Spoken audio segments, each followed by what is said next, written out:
C'est très triste, j'aime pas 1 euro.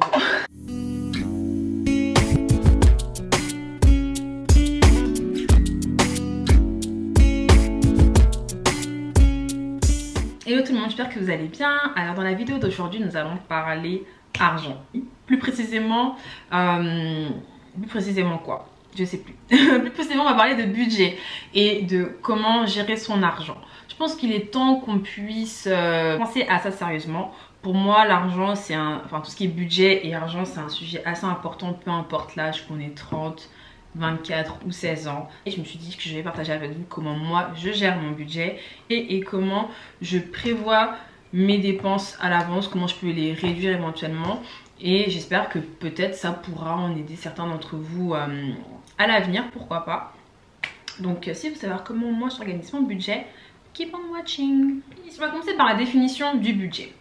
Je vais mettre mes lunettes parce que je ne vois rien. Définition pour un agent économique. Le budget est un document récapitulatif des recettes et des dépenses prévisionnelles, déterminées et chiffrées pour un exercice comptable à venir, ou plus simplement en français courant, on va dire, l'ensemble des recettes et dépenses d'un particulier, une somme dont il dispose. Personnellement, j'ai toujours fait des budgets. Je pense que j'ai commencé à les faire à l'âge de 17 ans quand j'ai eu ma première carte bleue.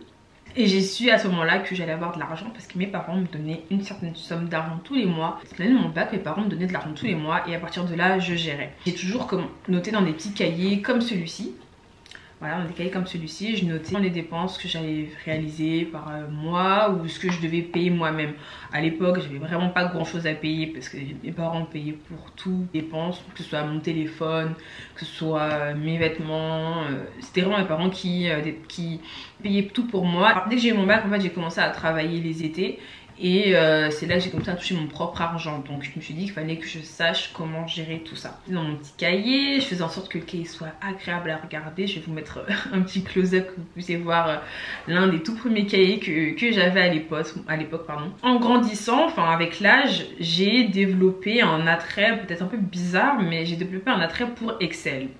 Donc, étant petite, je voyais souvent mon père faire des calculs sur Excel et je pense qu'il faisait sûrement le budget de la famille à l'époque, je sais pas. Mais en tout cas, mon père passait beaucoup de temps sur Excel et je le voyais faire ça. Donc, j'ai commencé à faire la même chose de mon côté.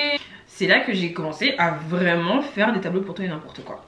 Ceux qui me connaissent savent que j'ai des tableaux Excel, des feuilles Excel pour tout et n'importe quoi. Mais c'est pas grave parce qu'au moins savoir manipuler Excel, ça m'a aidé dans le monde du travail quand je faisais des stages ou quand je faisais mes jobs d'été ou même pour mon alternance, mes 2 alternances. Comment moi je budget? How I budget? Comment je gère mon argent? This is the question. Vous pouvez commencer à prendre des notes, c'est important, ça pourrait peut-être vous aider.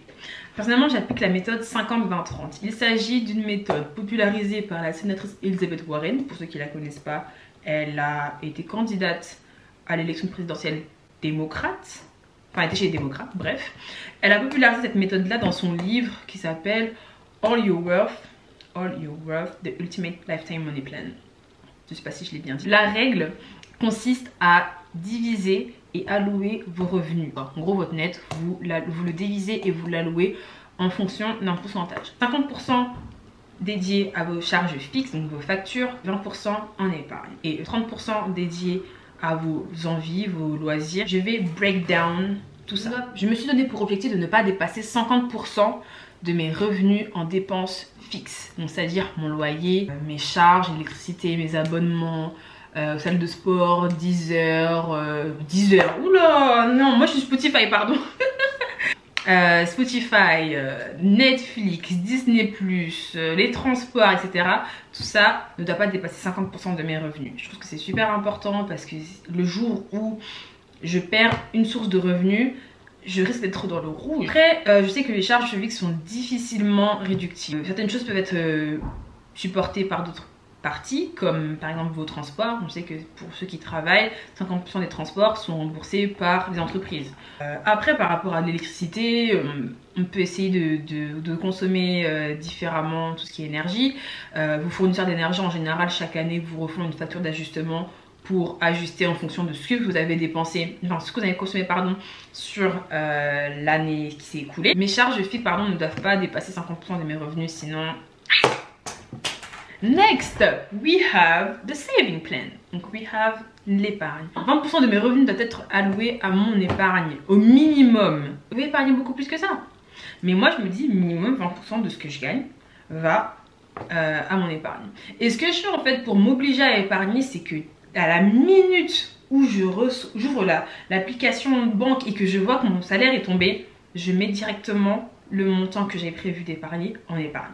20% c'est peut-être beaucoup pour certains. Je sais qu'il y a des étudiants parmi les gens qui regardent cette vidéo, il y a des étudiants, il y a des gens qui sont sans emploi, il y a des gens qui travaillent. 20% c'est pour moi un montant très correct. C'est vraiment un pourcentage très correct. Essayez de trouver ce qui convient à vos besoins, à votre situation. Et donc en économisant, ça vous donne une certaine discipline, surtout pour la vie, pour après, quand on aura des enfants, quand on va se marier, quand on aura des vraies charges, et quand on sera dans la vie professionnelle full time, ça pourra toujours aider. Bref, et le reste, les 30% restants, bah, vous les utilisez pour vos envies, pour vos dépenses loisirs. Le shopping, les restaurants, je sais pas, le carburant. Vous savez par exemple que vous mangez une fois par semaine au restaurant et en fonction du type de restaurant, vous savez quelle marge, enfin quel budget allouer à cette dépense-là. Exemple, vous aimez manger dans des bistrots. Un bistrot en général, on peut compter une bonne vingtaine d'euros. Vous dites ok, bah, je vais manger 4 fois au bistrot, ça va me faire 80 euros à peu près. J'ai 80 euros à dépenser parce qu'on va dire que je mange en moyenne pour 20 euros. Ça me laisse une petite marge de 20 euros pour atteindre les 100 par mois. Peut-être que je peux m'offrir un McDo ou un KFC ou un petit snack par-ci par-là. Bah, vous savez que bah, avec ce montant-là, vous allez ajuster en fait vos commandes quoi. Et n'ayez pas honte, par exemple, si vous avez si vous êtes on budget comme les Américains, comme les anglophones disent, n'hésitez pas à commander de l'eau, par exemple, au lieu de commander un cocktail, un verre d'alcool, un verre de jus. N'ayez pas honte de ça. Je pense que beaucoup de gens peuvent comprendre que certains ont des objectifs financiers et que certains bah, ne veulent pas gaspiller de leur argent dans du jus. Une anecdote, hein, anecdote. Je suis partie dans le sud de la France, dans une sorte de club assez réputé de la ville. J'ai payé 12 euros pour un verre de coca. Qui fait ça? Enfin bref, ça c'est ma vie. Par rapport à mon saving plan, donc à mon plan épargne, j'ai un tableau Excel dans lequel je récapitule tout. Et je calcule en fonction de mes revenus, j'estime, en fonction de ce que je sais que je vais potentiellement gagner sur une année. J'automatise en fait ma feuille Excel afin d'avoir une certaine visibilité. Enfin, dès que j'ajoute un montant en fait dans mon spreadsheet, Excel spreadsheet, bah ça se calcule automatiquement. J'ai pas à faire des calculs et tout. Je tiens un carnet et je tiens également un tableau Excel, enfin des tableaux Excel. C'est vraiment des petits calculs tout bêtes, des petites techniques toutes simples pour pouvoir épargner et faire des économies. Donc vous prenez ce que vous voulez, mais je vous donne tout ce que moi j'utilise personnellement pour épargner. Ça marche très bien. J'ajuste en fonction des changements de mes revenus. Si je sais que je vais dépenser moins dans mes factures, j'ajuste en fonction de mes besoins. Merci d'avoir regardé cette vidéo, j'espère qu'elle vous aura aidé, peut-être inspiré à mieux gérer votre argent. En tout cas, je vous dis à la prochaine et je vous fais de très gros bisous. Bye bye.